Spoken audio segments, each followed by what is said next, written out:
Alhamdulillahirabbil alamin wa bihi nasta'inu ala umuri dunya waddin wassalatu wassalamu ala asyrafil anbiya'i wal mursalin nabiyyina wa habibina Muhammadin wa ala alihi wa sahbihi ajma'in. Asyhadu an la ilaha illallah wahdahu la syarikalah wa asyhadu anna Muhammadan abduhu wa rasuluh, amma ba'du.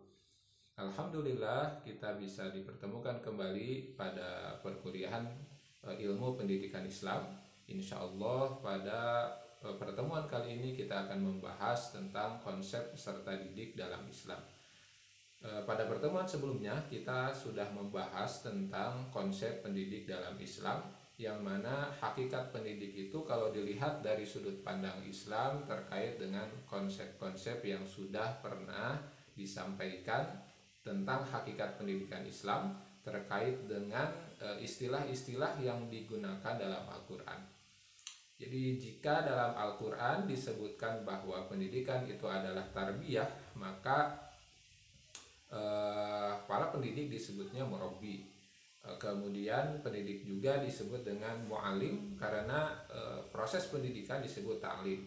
Kemudian pendidik juga disebut mursyid, ya. Kemudian pendidik juga disebut sebagai muzakki, kemudian disebut juga sebagai mu'alim, mudaris, dan lain-lain, karena memang terkait dengan konsep pendidikan itu sendiri.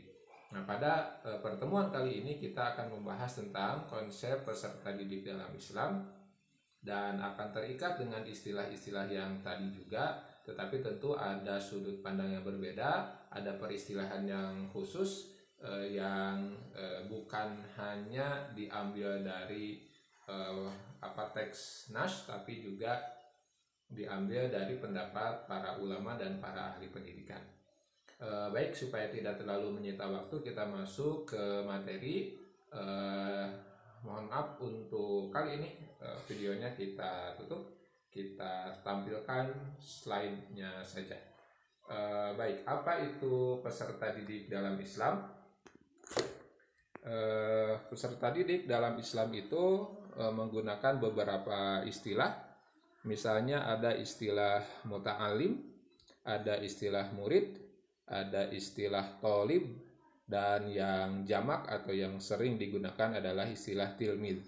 Nah, tilmid sendiri tidak akan dijelaskan di sini karena tilmid itu ya lebih kepada peserta didik dalam bahasa Indonesia. Memang bahasa Arab, tetapi konsepnya tidak disebutkan dalam Al-Quran ataupun dalam hadis, hanya aspek bahasa saja, tilmid.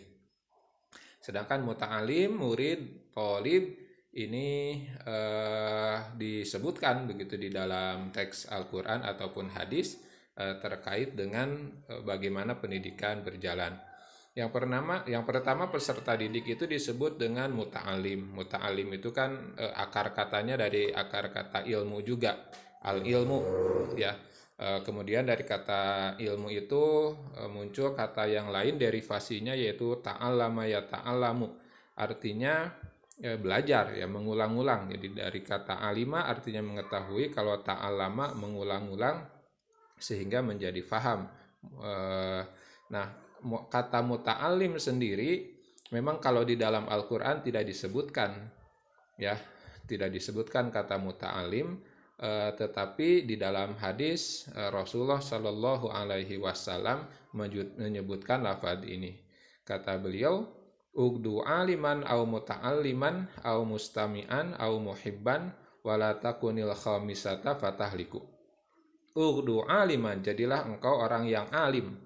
Orang yang alim itu berilmu dalam hal ini artinya orang-orang yang sampai ke level tertinggi dalam ilmu. Makanya para alim ini jamaknya atau pluralnya dari kata alim adalah ulama, dan Rasulullah Shallallahu Alaihi Wasallam menegaskan al ulama'u warasatul anbiya, para ulama adalah pewaris nabi. Nah, alim itu adalah ulama, cuma penggunaannya saja di dalam bahasa Indonesia itu jamaknya ulama, padahal sebetulnya kalau dilihat dari aspek bahasa harusnya kata alim yang digunakan. Jadi alim itu untuk seorang, kalau ulama untuk banyak orang. Nah, itu ilmu alim, ulama. Jadi kata Rasulullah, ugdu aliman, jadilah engkau alim, orang yang sudah di level tertinggi dalam ilmu. Tentu di sini bukan dilihat dari aspek proses pendidikan dalam arti persekolahan ya, tapi alim atau ulama ini adalah tahap tertinggi karena sudah bisa dalam tanda kutip ma'rifatullah, gitu ya, sudah dengan ilmunya sampai kepada mengenal Allah Subhanahu wa taala. Maka Rasul menyebutnya ugdu aliman, jadilah engkau orang yang alim. Yang dalam hal ini para alim atau para ulama ini juga oleh Allah Subhanahu wa taala disebutkan dalam Al-Qur'an sebagai orang yang ditinggikan derajatnya. Dalam surat Al-Hasyr Allah Subhanahu wa taala berfirman, a'udzubillahi minasyaitonir rajim. Yarfa'illahu alladhina amanu minkum walladhina utul ilma darajat. Yarfa'illah, Allah meninggikan, ya Allah meninggikan. Ya siapa? Alladzina amanu, orang-orang yang beriman, walladzina utul ilma, dan orang-orang yang diberikan ilmu, darojatin, beberapa derajat di antara daripada orang-orang yang tidak mendapatkan nikmat ilmu. Jadi aliman itu derajat pertama. Kata Rasulullah, jadilah engkau aliman, ulama. Au muta'alliman, yang kedua muta'alim. Nah, muta'alim ini Rasulullah menyebutnya muta'alim, di bawah alim. Jadi orang yang belajar, orang yang serius mempelajari sesuatu, itu disebutnya dengan muta'alim. Ya, orang yang serius belajar itu muta'alim. Orang yang pekerjaannya belajar lah, profesinya belajar. Orang yang menuntut ilmu secara intens itu muta'alim. Nah, ya, jadi kata muta'alim ini orang yang terus-menerus secara intens belajar dan nanti akan sampai ke taraf alim, ke taraf ulama. Itu namanya muta'alim. Dan tentu hal ini terkait juga dengan konsep ilmu. Jadi peserta didik itu dalam hal ini disebut muta'alim karena dia adalah orang yang berproses, orang yang mempelajari ilmu sehingga nanti dia akan menjadi ulama. Dan oleh Rasulullah Shallallahu Alaihi Wasallam ditempatkan derajatnya di bawah alim. Baru yang ketiga au mustami'an, ya au mustami'an atau orang yang mendengar. Jadi posisi kita di hadapan ilmu, ya posisi kita di hadapan ilmu itu derajat pertama adalah alim, orang yang sudah alim, sudah tahu, menjadi ulama. Yang kedua muta'alim, orang yang belajar, mempelajari secara intens, secara serius. Baru yang ketiga mustami'an, mustami. Nah, mustami ini belajarnya tidak intens tapi sekali-kali. Ya, misalnya kita melakukan pengajian misalnya di masjid, orang yang mendengar itu bukan muta'alim tapi yaitu mustami. Ya, atau misalnya ada webinar, ada seminar misalnya, kemudian Anda sebagai mahasiswa itu mengisi seminar, menjadi pematerinya, pesertanya, Anda mempelajari, lalu ada orang yang berprofesi tertentu tertarik ikut mendengar. Nah, itu mustami. Ya, mustami'an, orang yang hanya mendengar, istima, tapi di sini bukan hanya mendengar sepintas lalu mustami, tapi mendengar dengan sepenuh hati, tetapi dia tidak memiliki profesi sebagai pelajar. Bisa jadi profesinya yang lain-lain, tapi dia suka mendengarkan kajian keilmuan. Nah, itu namanya mustami. Derajat yang keempat au muhibban, yaitu pecinta ilmu. Dia tidak belajar, dia tidak sempat menuntut ilmu, tapi dia cinta ilmu. Ya, dia suka ilmu, tetapi belum sempat jadi belajar, jadi muta'alim, belum sempat juga jadi mustami karena mungkin sibuk, tapi dia punya hasrat, punya niat untuk belajar. Nah, itu muhibban. Dan yang terakhir, yang kelima, yang kata Rasulullah, wala takunil khamisah, dan janganlah engkau menjadi orang jenis yang kelima, fatahliku, sebab engkau akan celaka. Ya, orang yang tidak jadi ulama, tidak muta'alim, belajar juga, sekali-kali mendengar jadi mustami, tidak pernah. Muhibban juga orang yang mencintai ilmu, tidak juga. Kan orang yang mencintai ilmu itu setidaknya ya nyumbang, setidaknya mendorong keluarganya, anaknya, atau siapapun untuk menuntut ilmu. Ini yang kelima, tidak ada kecintaan sedikit pun, tidak ada tidak ada perasaan terikat dengan ilmu, maka ini yang kata Rasulullah, mereka adalah orang yang celaka. Jadi peserta didik dilihat dari aspek muta'alim ini adalah orang yang intens belajar. Ya berarti kalau bapak-bapak, ibu-ibu dalam pengajian itu tidak disebut muta'alim, bukan peserta didik. Itu mah mungkin masuknya ke jenis mustami saja. Jenis ketiga gitu ya, mustami saja, dia mendengar. Nah, jadi bukan muta'alim, tidak akan sampai derajat ulama. Jadi masih jauh dari pujian Allah Subhanahu wa taala, yarfa'illah, diangkat derajatnya.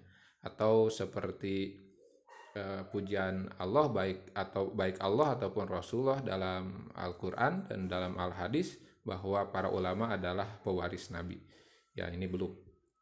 Lalu yang kedua, istilah yang digunakan untuk menjelaskan tentang siapakah peserta didik itu adalah mohon maaf sebentar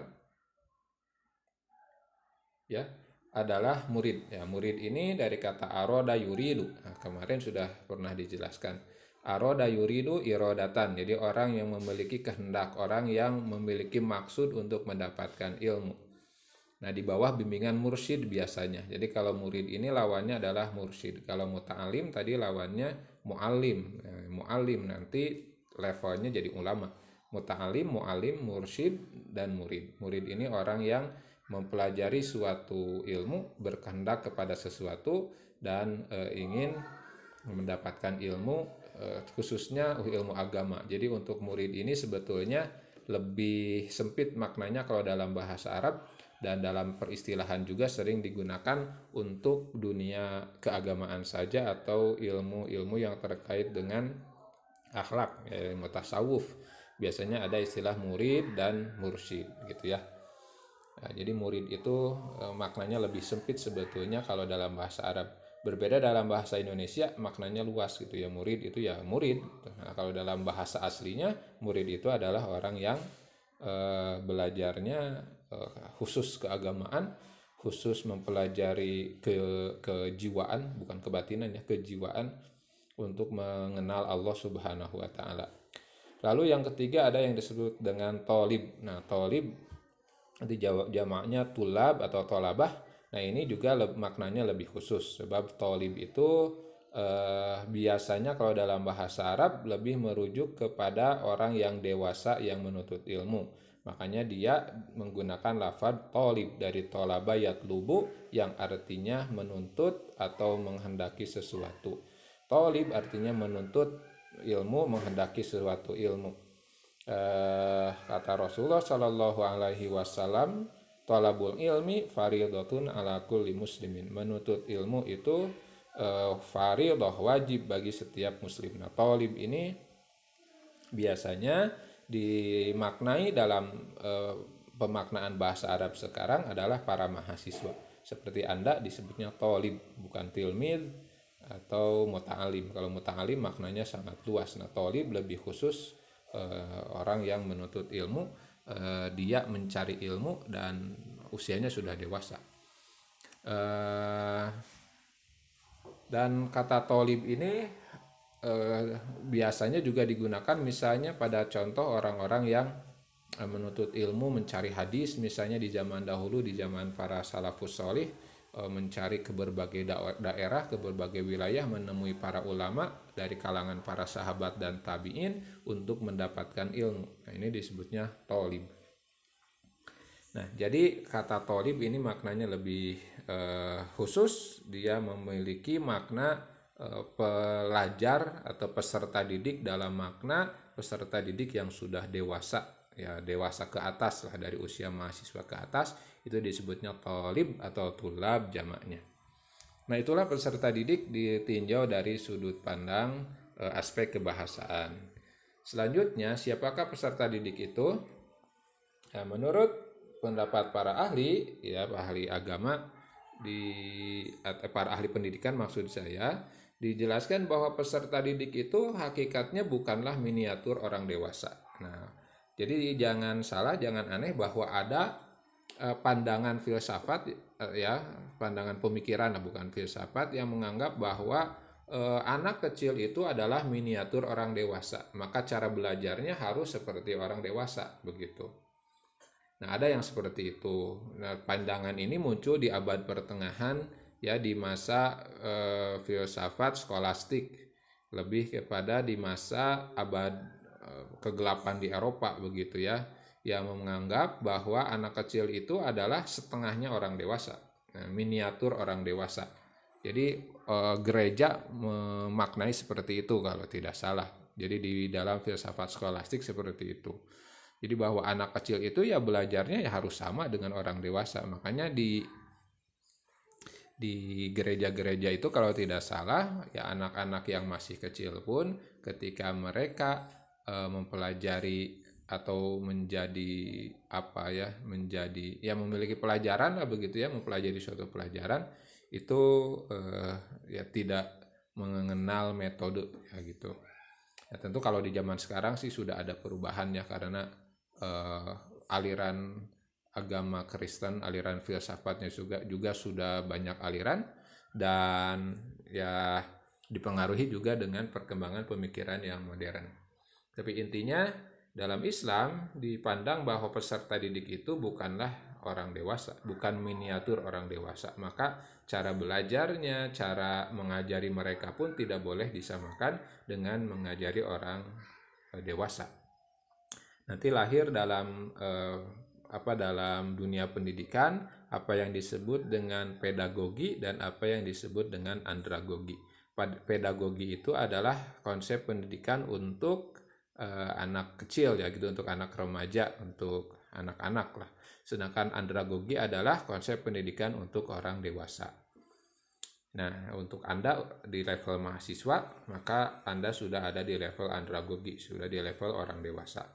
Lalu yang kedua, peserta didik mempunyai kebutuhan dan menuntut untuk pemenuhan kebutuhan itu semaksimal mungkin. Jadi hakikatnya peserta didik ini adalah memiliki kebutuhan, dan kebutuhan itu harus dipenuhi.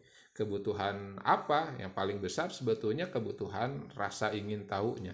Sebab kalau anak itu, kalau dia sudah memiliki rasa ingin tahu yang besar, kadang makan pun api lain gitu ya. Urusan makan pun tidak jadi nomor satu. Dia makan ya ketika lapar. Coba Anda lihat misalnya di anak-anak ketika mereka dipaksa makan, susah. Itu ya, mereka lebih banyak bertanya, lebih banyak berpikir, lebih banyak aktif bergerak, mencoba sesuatu. Nah, karena anak itu fitrahnya atau karakternya adalah memiliki kebutuhan, dan kebutuhan yang paling besar sebetulnya kebutuhan rasa ingin tahunya. Kebutuhan akan ilmunya dibanding dengan kebutuhan asupan makanannya. Nah, kebutuhan rasa ingin tahu ini juga berkait dengan aspek fisiknya. Nah, rasa ingin tahunya ini dicurahkan dalam bentuk aktivitas fisik. Makanya mereka mencoba segala sesuatu. Kadang-kadang tanpa kita bisa pahami, mereka melempar-lempar benda misalnya, atau memukul-mukul sesuatu dan lain-lain. Itu adalah sebetulnya hakikatnya adalah proses pemenuhan kebutuhan mereka untuk berpikir dan untuk bergerak. Jadi karena memiliki kebutuhan, ya, kebutuhan tersebut harus dipenuhi ya. Makanya tidak tepat kalau misalnya di anak MI misalnya belajarnya duduk terus gitu ya, tidak ada gerak. Di usia SMP juga malah masih memiliki kebutuhan untuk bergerak. Jadi mereka memiliki kebutuhan yang lebih dari satu, dan ini harus dipenuhi. Lalu yang ketiga, peserta didik memiliki perbedaan antara individu yang satu dengan individu yang lain, baik perbedaan dari faktor endogen atau fitrahnya, faktor pembawaannya, maupun eksogen dari luarnya, dari lingkungannya, yang meliputi segi jasmani, intelijensi sosial, intelijensi maksudnya itu ya, salah ketik, intelijensi sosial, kemudian bakat, minat, dan lingkungan yang mempengaruhinya. Jadi setiap anak itu memiliki perbedaan, dan perbedaan ini tentu harus diakui, sebab setiap anak istimewa, setiap peserta didik itu memiliki perbedaan-perbedaan, tidak ada yang sama. ya bahkan yang wajahnya sama persis sekalipun yang kembar ya mereka tetap ada perbedaan dan perbedaan ini harus diakui.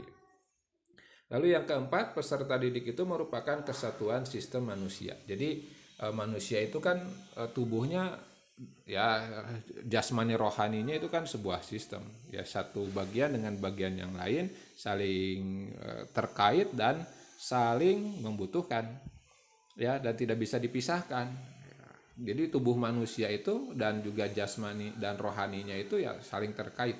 Ketika misalnya manusia banyak pikiran, misalnya ya stres, maka pasti biasanya tubuhnya pun akan terpengaruh, akan sakit gitu ya, pusing, sakit kepala dan lain-lain ketika stres. Ketika seseorang misalnya overthinking, banyak mikirin ini dan itu, maka biasanya jasmaninya juga akan terpengaruh. Begitu juga sebaliknya. Ketika seseorang misalnya jasmaninya sakit, biasanya dia tidak bisa fokus untuk berpikir. Bahkan kita ambil contoh yang positif saja, misalnya orang yang aktif bergerak, aktif berolahraga setiap hari misalnya, maka biasanya orang tersebut hidupnya positif, lebih mampu meredam amarah, lebih mampu untuk menyalurkan emosi ya ke sarana yang tepat dan lain-lain. Nah, jadi peserta didik itu merupakan kesatuan sistem manusia. Jadi tidak bisa dipecah-pecah ya, tidak bisa dipilah-pilah, tidak bisa hanya aspek jasmani atau aspek akalnya saja yang diperhatikan, tetapi juga keseluruhannya. Yang kelima, peserta didik merupakan subjek dan objek sekaligus dalam pendidikan yang dimungkinkan dapat aktif, kreatif, serta produktif. Jadi karena mereka adalah subjeknya, maka mereka yang harus belajar gitu ya, bukan seperti teori tabula rasa di mana guru lah yang memiliki peran paling besar untuk melukis, sebab siswa itu seperti meja lilin yang kosong. Maka tugas guru adalah mencoreti atau mengukir di sana sehingga terbentuk karakternya. Bukan seperti itu. Siswa itu bukan objek, tetapi siswa itu objek sekaligus subjek. Lebih besar subjeknya sih sebetulnya, bukan hanya objek. Lalu yang terakhir, peserta didik mengikuti periode perkembangan tertentu dan mempunyai pola perkembangan serta tempo dan iramanya masing-masing. Jadi ada periode perkembangan tertentu.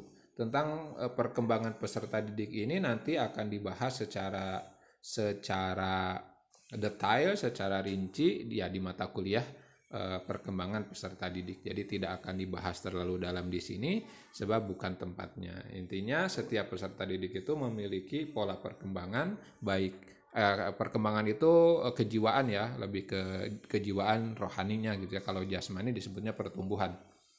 Jadi pola perkembangan psikologisnya, pola perkembangan pemikirannya itu memiliki pola yang berbeda ya. Jadi jangan aneh kalau misalnya ada anak yang di usia 4 tahun ada yang sudah bisa membaca, ada yang belum bisa membaca.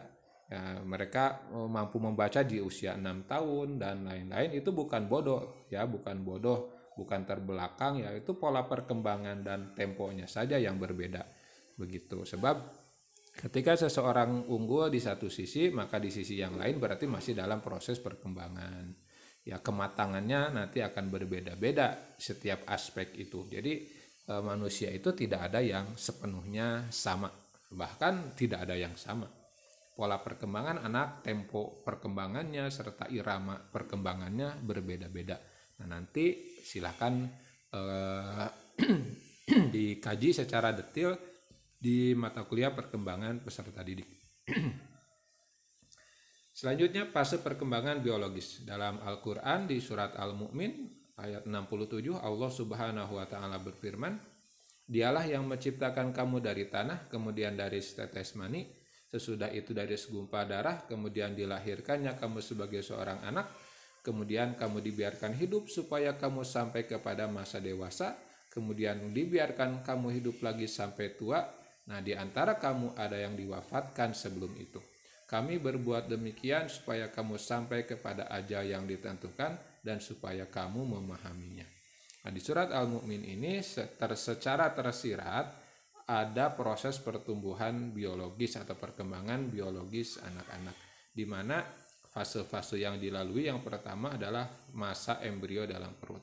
Di sini diungkapkan dari tanah itu Nabi Adamnya ya, kalau turunannya itu dari tetes mani, sesudah itu dari segumpal darah. Nah itu di masa embrio dalam perut ibu.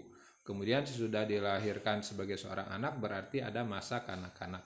Kemudian ada masa dewasa. Nah, masa dewasa di sini disebutnya masa kuat. Kemudian ada masa tua sampai meninggal. Nah inilah fase perkembangan manusia, fase pertumbuhan manusia. Ada 4 berdasarkan surat Al-Mu'min ini. Jadi ada masa embrio, masa kanak-kanak, masa kuat atau masa dewasa, dan masa tua. Nah, menurut Imam Al-Ghazali, periodisasi manusia itu terbagi kepada 5 fase. Kalau tadi 4, ini 5. Yang pertama al-janin, yaitu embrio dalam kandungan sampai kelahiran. Yang kedua at-tifl. At-tifl itu anak kecil sampai dia mampu membedakan baik dan buruk. Nah, ketika sudah bisa membedakan baik dan buruk disebut dengan tamyiz, masa tamyiz. Ya, yang masa balik begitu. Tapi baru pada hal-hal yang umumnya gitu, yang baik dan yang buruk. Baru yang keempat itu aspek fase al-aqal. Ya, al-aqal itu berakal atau dewasa. Dan yang terakhir fase aulia, para kekasih atau para nabi, maksudnya sudah bijak gitu ya, dan nanti akan bertemu dengan Allah Subhanahu wa taala, dalam arti pulang kepada Allah. Nah, ini periode manusia ditinjau dari pendapat Imam Al-Ghazali. Nah, lalu yang kedua, kalau tadi kan fase perkembangan biologis ya, fase perkembangan biologis, maka selanjutnya ada yang disebut fase perkembangan didaktis. Jadi perkembangan pendidikannya. Jadi sejak kapan pendidikan itu dilakukan? Menurut Ali bin Abi Thalib radhiyallahu anhu, nah, cara mendidik anak dalam Islam atau fase perkembangan didaktik itu ada 3, ya, 7 tahun pertama, 7 tahun kedua, dan 7 tahun ketiga.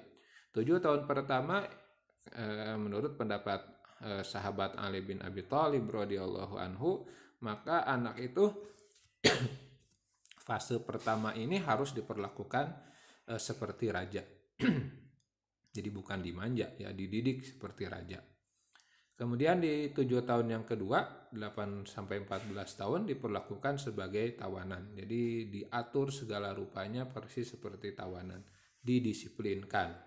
Kalau raja ya dikasih segala keinginannya begitu. Walaupun tentu nanti ada batasnya ya gitu, mana yang boleh, mana yang enggak, sampai kapan atau sampai fase bagaimana itu anak diperlakukan seperti raja pada aspek apa saja begitu, itu tentu nanti tidak sepenuhnya harus diberikan segala keinginannya begitu. Nah, yang ketiga, 7 tahun ketiga diperlakukan sebagai sahabat. Ya, berarti bukan lagi dipaksa didisiplinkan, tetapi diajak berdialog. Ketika ada hal yang perlu didiskusikan untuk mengambil keputusan, diberikan diberikan motivasi. Kita ini ya berlaku seperti sahabat. Nah, ini fase perkembangan menurut Ali bin Abi Thalib radhiyallahu anhu. Sedangkan menurut Hamdani Ihsan ada 6 periode pendidikan manusia. Yang pertama 0 sampai 6 tahun. Pada periode ini anak dijaga dari segala yang mengotorkan jasmani dan rohaninya. Ya, misalnya diberi dengan cara akikah gitu ya, disembelihkan, kemudian tasmiyah, diberi nama yang baik. Nah, periode ini adalah masa pendidikan secara pembiasaan dalam hal-hal yang baik. Lalu periode yang kedua itu di usia 6 tahun gitu ya. Nah, pada usia ini anak dididik tentang adab dan kesusilaan. Nah, ini dimulai umur 6 tahun. Kemudian periode ketiga ini juga sampai 9 tahun ya. Di sini tertulis 6 sampai 9 karena antara kedua dan ketiga ini bisa jadi beda-beda setiap anak, dan arsirannya sangat besar begitu ya. Jadi arsiran itu berlakunya antara periode kedua dan ketiga ini bisa jadi sangat bersinggungan, bahkan ada aspek-aspek yang bisa berbarengan. Tapi lebih penekanannya di aspek periode pendidikan ketiga ini, ya seksualnya sudah mulai tumbuh, maka harus dipisahkan tempat tidurnya dari orang tuanya karena mulai tumbuh begitu. Lalu di periode keempat disebut periode keempat ini masa ini akan memasuki alam pubertas, disebut puber gitu ya, alam periode puber, Strumendrang, dan akan mengalami goncangan jiwa yang sangat membutuhkan bimbingan yang intensif. Ya, kita pun sudah pernah mengalami pasti ya bagaimana kita di alam pubertas ketika gejolak itu sedang menggebu-gebu begitu ya. Kemudian rasa ingin tahu terkait dengan seksualitas juga sangat tinggi, maka hal ini membutuhkan bimbingan intensif dari orang tua ataupun dari guru. Periode pendidikan kelima ya 13 tahun sampai 16 tahun.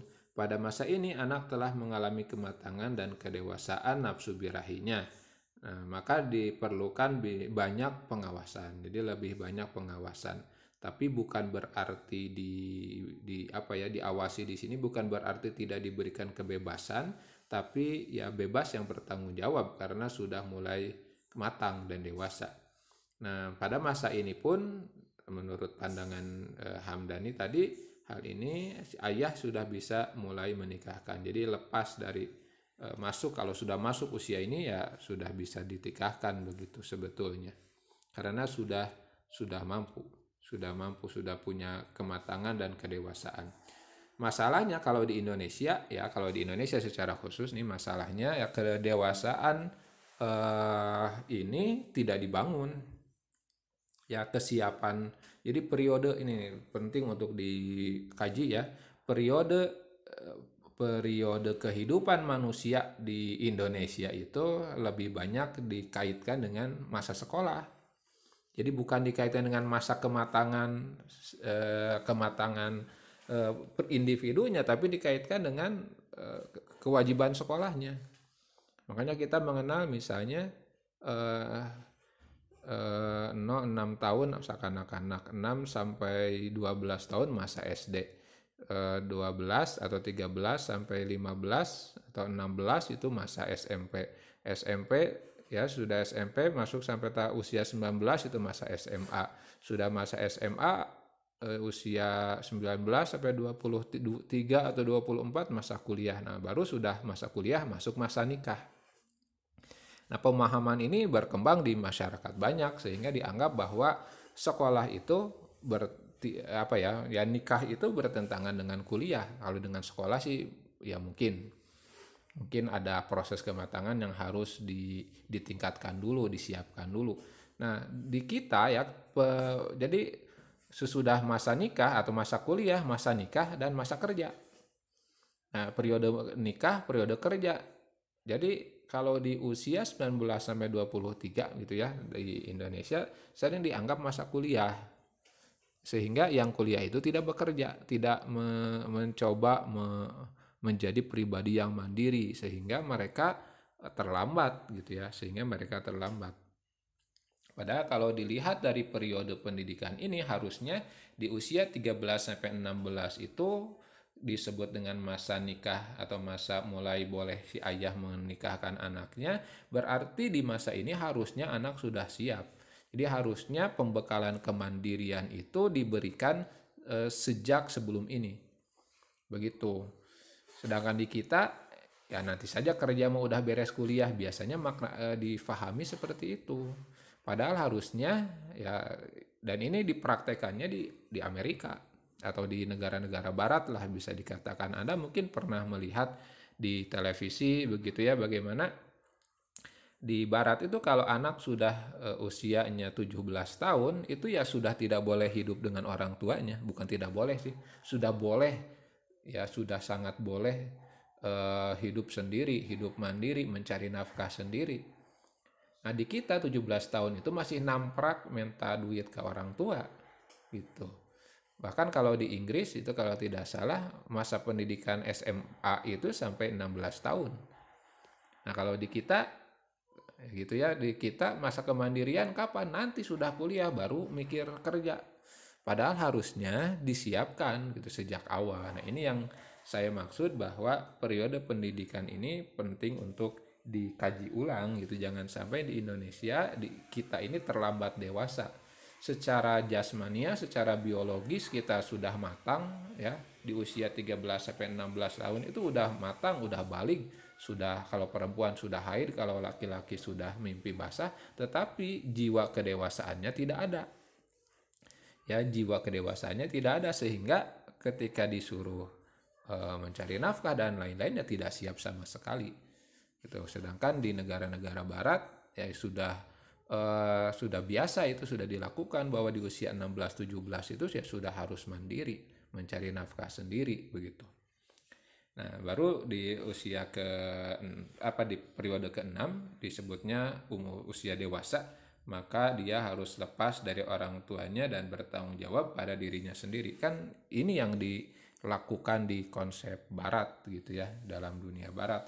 Di usia 17 tahun itu ya sudah lepas dari orang tua, sudah harus bisa hidup mandiri, menanggung nafkah sendiri, bahkan juga menanggung dosa dan pahala sendiri. Sebab di akhirat nanti ya kalau sudah balik, sudah haid, sudah mimpi basah kalau laki-laki ya berarti sudah dicatat semua amalnya.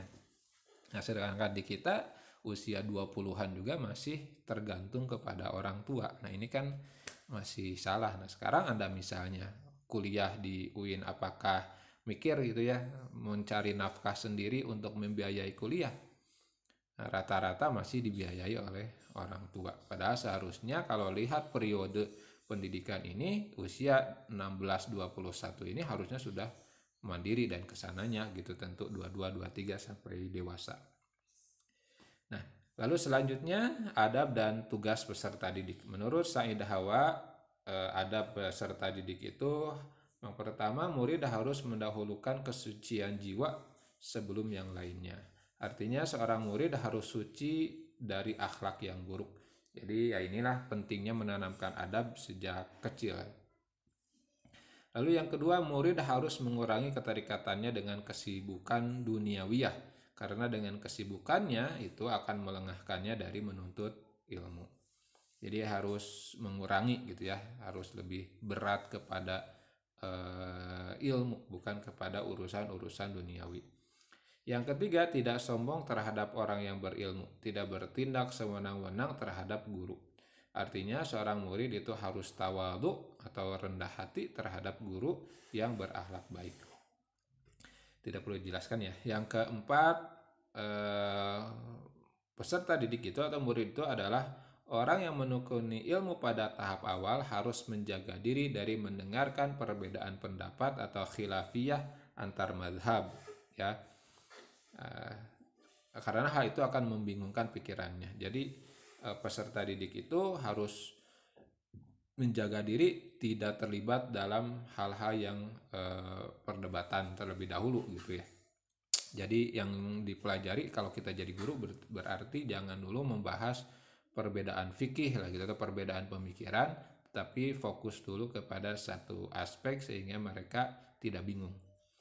Yang kelima, penuntut ilmu harus mendahulukan menekuni ilmu yang paling penting untuk dirinya. Jadi harus ada skala prioritas, mana yang paling penting terlebih dahulu.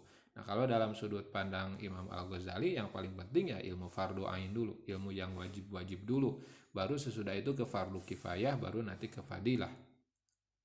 Kemudian yang keenam, tidak menekuni ilmu sekaligus, melainkan berurutan dari yang paling penting. Nah, ini kelanjutan dari nomor 5. Jadi yang fardu ain dulu, baru nanti ke fardu kifayah dan selanjutnya.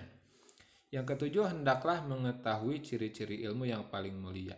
Itu diketahui dari hasil belajarnya dan kekuatan dalilnya. Jadi dia bisa memilih mana yang ilmu yang paling mulia. Dari mana tahu ilmu yang paling mulia itu? Dilihat dari hasilnya nanti bagaimana, kekuatan dalil yang menjelaskan tentang hal itu juga bagaimana. Nah, ini adab dan tugas peserta didik menurut Said Hawa. Sedangkan menurut Syekh Al-Utsaimin, adab peserta didik itu pertama harus memiliki niat yang ikhlas karena Allah ketika menuntut ilmu. Jadi tidak mengharap ridho dan pahala dari yang lain. Jadi hanya mengharapkan ridho dan pahala dari Allah. Ini yang disebut dengan ikhlas. Ya, ikhlas dalam menuntut ilmu. Sebab nanti ada ancaman orang yang menuntut ilmu tidak ikhlas atau hanya untuk urusan duniawi saja akan dijauhkan dari wanginya surga. Padahal wanginya surga itu bisa diketahui ya dari jarak yang sangat jauh. Itu ya, dari jarak yang sangat jauh. Jadi logikanya kalau wanginya saja tidak bisa tercium, apalagi masuk surganya gitu. Yang kedua, mengawali langkah dengan penyucian hati dari perilaku yang buruk dan sifat-sifat yang tercela. Nah, ini hampir sama dengan pendapat Sayyidah Hawa tadi, cuma di 2 poin kan. Kalau tadi Sayyidah Hawa 1 ya, menjaga kesucian jiwa. Yang pertama menjaga kesucian, yang pertama kesucian jiwa. Kesucian jiwa adalah ikhlas, baru nanti ke kesucian perilaku. Lalu yang ketiga, mengurangi segala keterkaitan dengan kesibukan-kesibukan duniawi dan menjauh dari keluarga dan kota tempat tinggal. Nah, ini keutamaan menurut Syekh Utsaimin, jadi harus masantren gitu ya. Jangan terus terikat dengan keluarga atau kesibukan-kesibukan duniawi lainnya. Yang keempat, tidak bersikap angkuh terhadap ilmu dan tidak pula menonjolkan kekuasaan terhadap guru yang mengajarinya. Jadi tidak boleh sombong, yang tadi sudah dijelaskan. Yang kelima, tidak memalingkan perhatiannya sendiri untuk mendengar pendapat-pendapat manusia yang bersimpar siur, baik ilmu-ilmu yang dipelajarinya itu termasuk ilmu di dunia maupun ilmu akhirat. Ini yang tadi disebutkan oleh Sayyidah Hawa, juga sama seperti ini ya, tidak boleh belajar itu tidak boleh ke permasalahan yang perdebatan dulu di awalnya. Baru nanti sudah expert, sudah ahli, baru bisa masuk ke tahap mempelajari yang beda-beda. Yang keenam, menunjukkan perhatiannya yang sungguh-sungguh kepada tiap-tiap disiplin ilmu yang terpuji agar dapat mengetahui tujuannya masing-masing. Jadi harus sungguh-sungguh gitu, terutama pada ilmu-ilmu yang terpuji. Ilmu yang terpuji itu ilmu agama kalau dalam sudut pandang Syekh Utsaimin ya. Jadi mendahulukan ilmu agama. Kenapa? Karena akan menentukan keselamatan akhirat ya. Kemudian tidak melibatkan diri dalam suatu bagian ilmu sebelum menguasai bagian yang sebelumnya. Jadi tadarruj, prinsipnya bertahap. Kemudian yang kedelapan, berusaha mengetahui apa kiranya yang menjadikan sesuatu menjadi semulia-mulia ilmu. Ya, hampir sama dengan yang tadi. Jadi mengetahui gitu ya keutamaan ilmu A dibanding ilmu B dibanding ilmu C, kemudian memilih hal itu. Yang kesembilan, menjadikan tujuannya yang segera demi menghiasi batinnya dengan segala aspek kebajikan. Jadi tujuan ilmu yang paling awal adalah jadi orang baik. Baru sesudah itu ya bisa lah memilih untuk profesi dan lain-lain kan gitu ya. Jadi tujuan pendidikan yang pertama kan beriman, bertakwa, berakhlak mulia. Begitu disebutkan dalam Undang-Undang Pendidikan Nasional. Baru sesudah itu menguasai IPTEX dan lain-lain. Nah seperti itu. Kemudian yang ke-10, mengetahui antara suatu ilmu ya dengan tujuannya itu seperti apa. Syarat mendapat ilmu. Nah ini sekadar tambahan juga. Bagaimana kita agar dapat mendapat ilmu sebagai murid atau sebagai peserta didik. Nah ada nasihat dari Ali bin Abi Thalib. Kata beliau, ala la tanalul ilma illa bisittatin. Ingatlah bahwa sesungguhnya engkau tidak akan bisa mendapatkan ilmu kecuali dengan 6 syarat ini, dengan 6 hal ini. Saunabbiuka an majmu'iha bibayanin, dan aku akan menjelaskan ke-6 syaratnya itu bibayanin, dengan penjelasan. Apa syaratnya itu? Zakain, salah ketik ya, bukan zukain, zakain. Yang pertama agar kita mendapat ilmu itu adalah zakain, adanya kecerdasan. Dan ini tidak Allah beda-beda, semua manusia memiliki kecerdasan. Wahirsin, kecerdasan saja tidak cukup untuk menjadi orang berilmu, harus ada hasrat, harus ada minat gitu ya. Tidak bisa kita punya kecerdasan sehingga kita tidak belajar, ujug-ujug jadi profesor kan enggak gitu ya. Harus az-zaka ini titipan dari Allah, kecerdasan itu titipan dari Allah, maka harus ada hasrat untuk menuntut ilmu. Wastibarin, yang ketiga adalah kesabaran.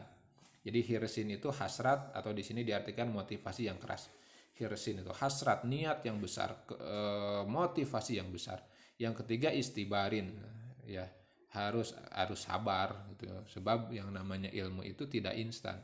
Ilmu Allah itu sangat luas, tidak bisa kita dapatkan semuanya sekaligus. Jangankan ilmu Allah gitu ya, ilmu yang ditemukan manusia pun itu sangat luas dan kita tidak bisa mendapatkannya sekaligus, harus bertahap. Makanya tadi dalam adab ilmu itu tahu yang mana yang paling penting dulu, kemudian bertahap terus menerus sampai kepada keilmuan.